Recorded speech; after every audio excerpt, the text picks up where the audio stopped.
President Zelensky has promised that Ukraine will find the Russians allegedly responsible for shooting dead an unarmed Ukrainian soldier. Footage emerged online yesterday, purportedly showing the killing, and a warning that we're about to show the moments leading up to that incident. In it, an unarmed man is seen smoking a cigarette before saying "Glory to Ukraine."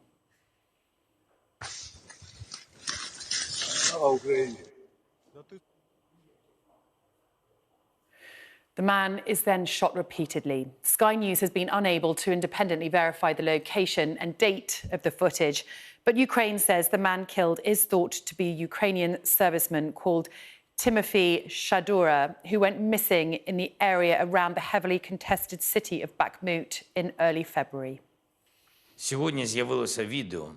A video appeared today showing how the occupiers brutally killed a soldier who bravely said to their face, "Glory to Ukraine." I want all of us together in unity to respond to his words. Glory to the hero, glory to heroes, glory to Ukraine, and we will find the killers. Well, our chief correspondent, Stuart Ramsey, has more now from Kyiv.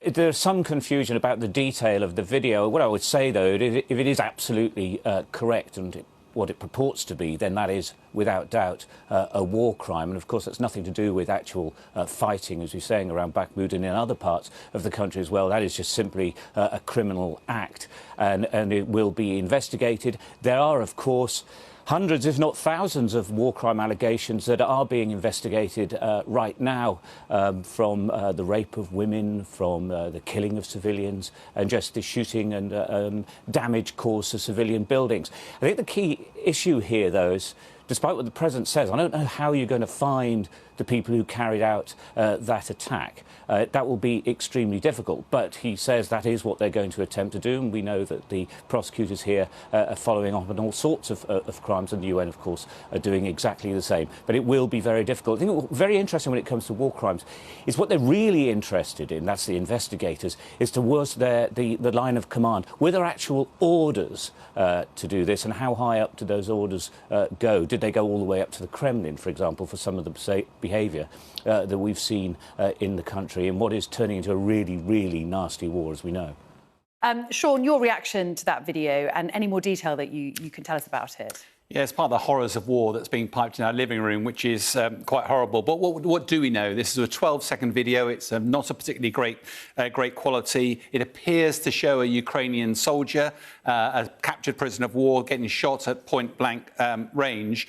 But this is an information war, and the harsh reality is we don't know the background to that video, so it's very difficult to provide informed comment on that specific incident. However, the Law of Armed Conflict and the Geneva Convention are both rules signed up to by Russia that specifically provide legal guidance around the handling of prisoners of war to provide them protection. Now, Russia uses Wagner Group mercenaries, which are not professional soldiers, do not have any professional training on the Law of Armed Conflict, and Putin pays for these Wagner Group. It also equips the Wagner Group through Yevgeny Prigozhin, the boss of the Wagner Group there. So Putin is actually personally accountable for any war crimes that are committed by that group. And the challenge here is that whilst this one video has emerged and has actually been released, so we've seen it, the worry is how many of these incidents are happening routinely that we're just not hearing about. It could be the tip of the iceberg. And of course, as we know, the Wagner Group has been recruiting convicts, and we have very little access to the front line. It's really hard to know what's going on. So to broaden it out, Sean, on that note, what is going on the ground at the moment, as we understand it, especially around that heavily contested city of Bakhmut? So the fighting has been continuing, although it seems to be abating to the north and south a bit. But around Bakhmut, the sort of noose tightening around the Ukrainian forces there. Ukrainian position was looking a bit precarious 48 hours ago, but the Ukrainians seem to have bolstered their position somewhat, look more robust. But the real question for the Ukrainians is whether they stay and fight in this enclave here and risk getting encircled, or do they withdraw? Now, the American political and military advice has been to them to withdraw, save their limited resources to be able to fight for another day. But President Zelensky has done quite the opposite. He's actually ordered reinforcement of the Ukrainian position in the middle of the city here. Part of that is because it's his lands, it's personal to him. But also, if you give up the town of Bakhmut, it's going to be really, really difficult for them to take it back again.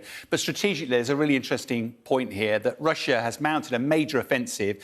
If its intent was to take the whole of the Donbass, then it's failing miserably, and it looks very likely that the only way that they're going to be able to achieve their objective is a mad, large-scale mobilisation, not only of its people, but its economy and also its industry. To do that, it's effectively putting Russia onto a war footing, and Putin will judge that the Russian population may not be ready for that just yet. Yeah, and we saw just how unpopular that was last time when Absolutely. Putin called mobilisation. Sean, for now, thanks so much.